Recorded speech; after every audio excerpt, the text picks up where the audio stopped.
C'est aux alentours du camp Gado-Bazéré, situé à 28 km de la frontière centrafricaine dans la région de l'Est du Cameroun, que Aïssatou et Oumou collectent des branches d'arbres mortes, des tiges sèches de manioc et de maïs. Elles affirment avoir toutes quitté le pays après que leur mari ait été tué par les milices d'autodéfense anti-Balaka. Pour accroître leurs revenus, elles se sont associées à la centaine de femmes qui se sont lancées avec le soutien de HCR dans la production du charbon écologique. On a observé avec l'arrivée des réfugiés que les forêts ont été abusivement détruites aux alentours du site et dans les environs du Gado.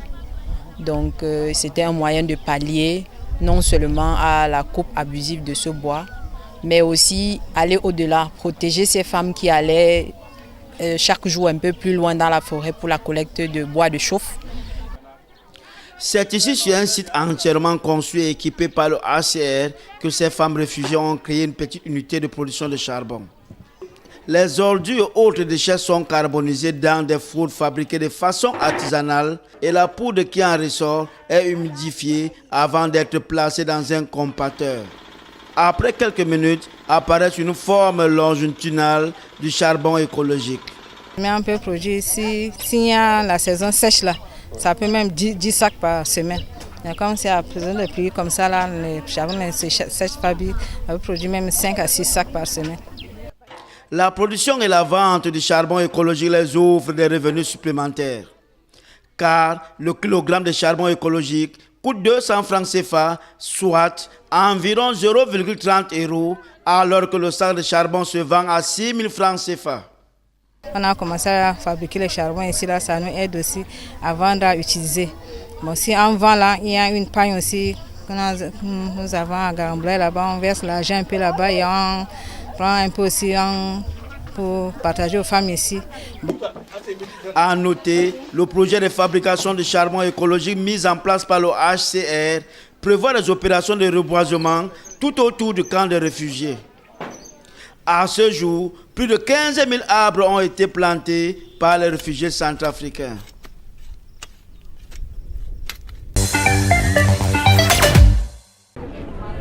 Pour le compte de l'élection présidentielle du 24 février et dans un Sénégal friand de débats démocratiques, Macky Sall est confronté à une concurrence inhabituellement clairsemée. Lui qui entend conduire la deuxième phase de son plan Sénégal émergent n'a que 4 adversaires en face. Des rescapés du nouveau système de parrainage et des décisions judiciaires qui ont éliminé des rivaux de poids qui espèrent le contraindre à un second tour. L'opposition a en vain dénoncé l'invalidation des candidatures de Karim Wade et du maire déchu de Dakar, Khalifa Sall, tous deux frappés par des condamnations judiciaires. Les bureaux de vote doivent ouvrir à 8 h et fermer leurs portes à 18 h GMT. Les premiers résultats sont attendus dans les médias dès la fermeture des bureaux, mais ne deviendront officiels qu'à partir du 25 ou du 26 février. Compte tenu des délais légaux de leur proclamation et de possibles contestations, un éventuel second tour se tiendrait vraisemblablement le 10 ou le 17 mars.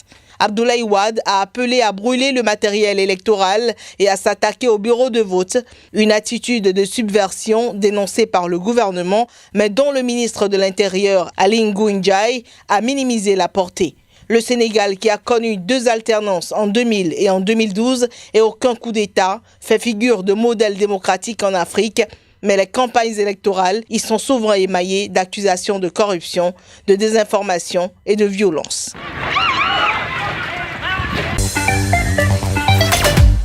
Nous allons aborder dans un premier temps la compréhension des conflits. Nous allons faire la distinction entre crise, risque et conflit, parce que ce ne sont pas les mêmes choses. On ne gère pas une crise de la même manière qu'on gère un risque, de la même manière qu'on gère un conflit. Donc il est important, nous disons souvent, pour se coucher, il faut d'abord s'asseoir, de comprendre de quoi nous parlons.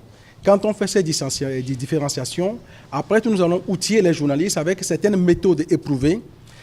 Nous avons une méthode que nous appelons la méthode SORA notamment, ou le Pentagone, ou le plan OSE. Donc c'est des outils rodés sur lesquels on va revenir avec les journalistes pour leur donner des outils d'analyse de conflits, de compréhension de conflits, de mode opératoire. Et en troisième partie, nous allons travailler sur les différents aspects du journaliste sensible au conflit, les questions éthiques, les questions de fiabilité, les questions de responsabilité, les questions de gestion des sources et aussi la question des relations avec les différentes parties prenantes. Comment le journaliste se positionne dans un pays où il y a une tension, où il y a une crise. Est-ce que le journaliste est un acteur politique?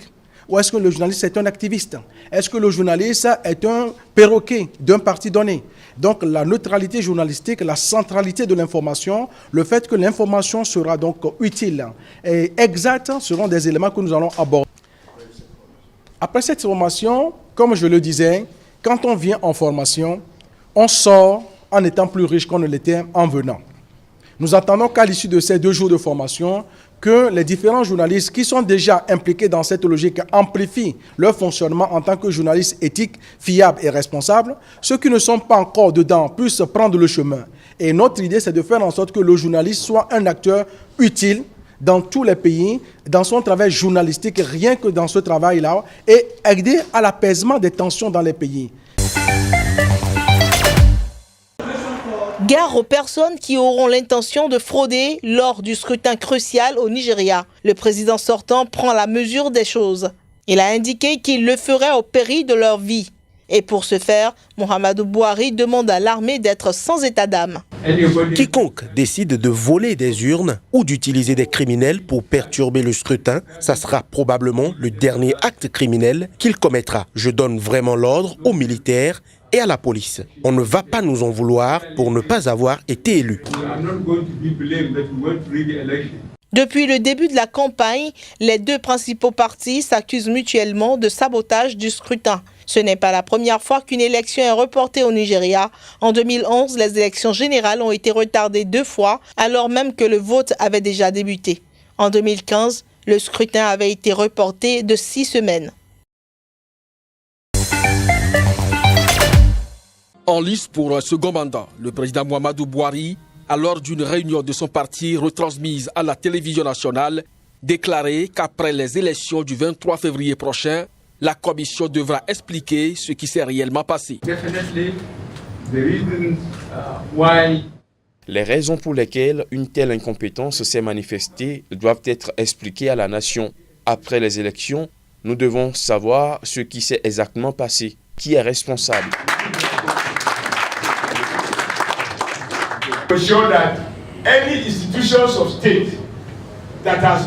Toute institution d'État qui s'est mal comportée, toute personne impliquée dans cet acte, en particulier les actions qui affaiblissent clairement le tissu de notre démocratie, Monsieur le Président, vous avez le devoir de déclencher le processus qui fera comparaître toutes les personnes impliquées à rendre des comptes.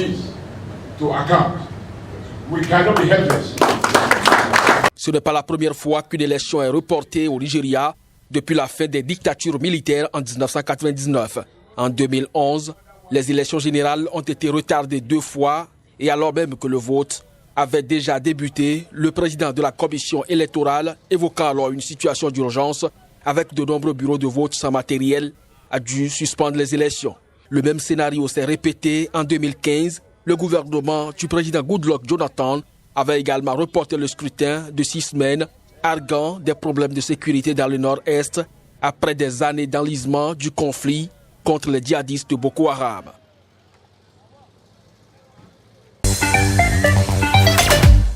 L'action de la sécurité de l'État, plus précisément service de renseignement malien, a semble-t-il porté des fruits. Le préfet Makan Doumbia de Tenenkou, au centre du Mali, enlevé le 8 mai 2018 dans la région de Mopti, a été libéré. D'après une source de sécurité malienne, sous le couvert de l'anonymat, il se trouve depuis lundi à Bamako en soins intensifs.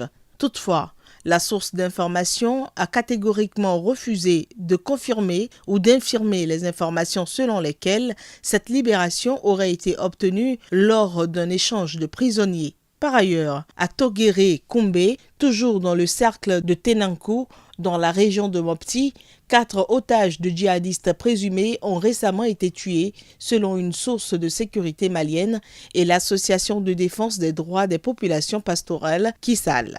L'association a annoncé lundi soir avoir appris que des présumés djihadistes ont exécuté 4 bozos qu'ils détenaient à l'entrée du village de Togéré Koumbé. Depuis 2015, ces attaques se sont étendues au centre et au sud du Mali et le phénomène déborde sur les pays voisins, en particulier le Burkina Faso, le Niger, se mêlant très souvent à des conflits intercommunautaires.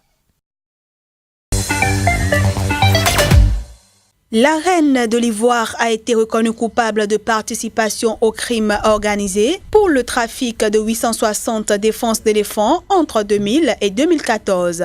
Nyong Felan, de son vrai nom, a comparu devant un tribunal tanzanien. Présente en Tanzanie depuis les années 70, elle a été reconnue coupable d'avoir joué pendant plus de 10 ans le rôle d'intermédiaire entre un réseau de braconnage local et des acheteurs internationaux. Au moment de son arrestation en 2015, elle était la vice-présidente du China Africa Business Council de Tanzanie. Jugés dans le même procès, 2 hommes d'affaires tanzaniens ont également été reconnus coupables. Les peines des 3 co-accusés seront prononcées au plus tard mardi. Nyong Felan encourant un maximum de 30 ans de prison. L'arrestation de Nyong Felan avait été saluée par les défenseurs de la faune sauvage, certains évoquant la plus importante arrestation de ces dernières années en Afrique de l'Est, dans la lutte contre le trafic de l'ivoire et nourrissant l'espoir que des officiels corrompus seraient également traduits en justice.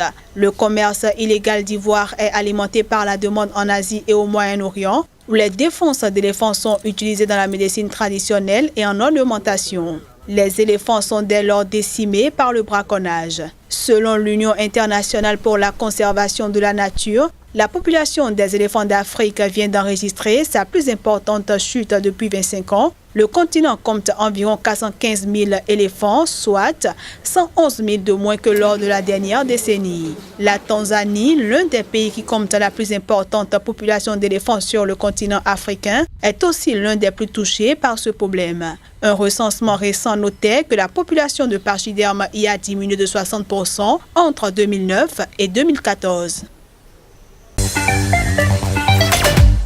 Dès que l'accord a été signé, nous avons pris toutes les dispositions pour faire ce qui était demandé ou requis. L'accord est en train d'être mis en œuvre, a déclaré le ministre de la Communication, Ange Massim Kazagui, lors d'une conférence de presse à Bangui. Cet accord de paix prévoit notamment qu'un gouvernement inclusif soit nommé immédiatement après signature de l'accord, ce qui n'a pas encore été fait. Mais selon Kazagui, il n'y a pas de souci concernant le remaniement ministériel à venir. Une commission inclusive composée des représentants des partis en conflit a bien été créée par un décret du président centrafricain Faustin Archange Touadéra, comme le stipule l'accord. Elle doit préparer le travail d'une commission vérité, justice, réparation et réconciliation qui doit être mise en place dans moins de 3 mois. Cette commission inclusive a la responsabilité de qualifier et de proposer toute action susceptible d'être prise en matière de justice. Plusieurs incidents impliquant des membres de groupes armés ont cependant eu lieu ces derniers jours. 2 éléments armés non identifiés ont notamment été tués ce mardi sur l'as Bambara à Lindao dans le centre, après avoir ouvert le feu sur une patrouille de l'ONU, a annoncé le porte-parole de la mission de l'ONU en Centrafrique, MINUSCA.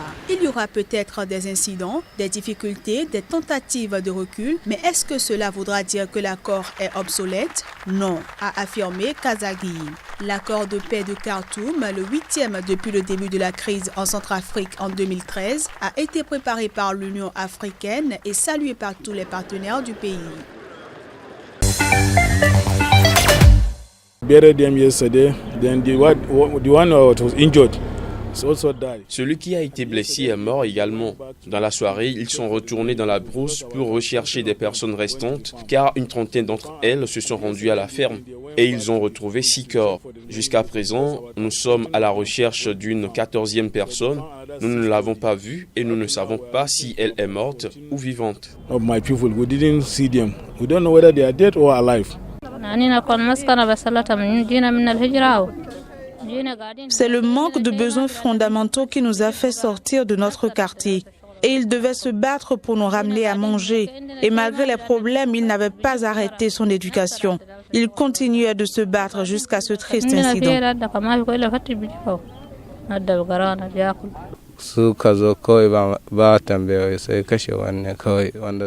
Ils sont venus et ont commencé à tirer dès qu'ils nous ont vus.